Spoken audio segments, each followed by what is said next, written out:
उबाठा म्हणजे उद्धव बाळासाहेब ठाकरे यांनी मुसलमान मुल्ला मौलवींची बैठक घेतली, विशेष बैठक.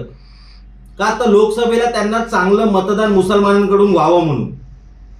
काल परवा तुमचे अमोल कीर्तीकर 93च्या बॉम्बस्फोटातला आरोपी इक्बाल मुसा याच्याबरोबर प्रचारात फिरत होते.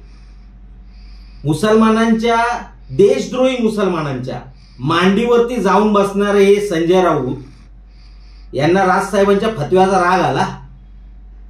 तुम्ही जर खरंच बाळासाहेबांना मानत असाल, त्यांचे आदेश पाळत असाल, तर एकदा त्यांच्याप्रमाणे खरे हिंदुत्ववादी असाल तर ते जसे देशद्रोही मुसलमानांना लांड्या बोलायचे तसे एकदा बोलून दाखव इक्बाल मुसा या लांड्याशी आमचा काही संबंध नाही म्हणून. आणि हे जर तुम्हाला जमत नसेल तर बाळासाहेब जसं सांगतात त्याप्रमाणे स्वतःची सुनता करून घ्या लवकरच.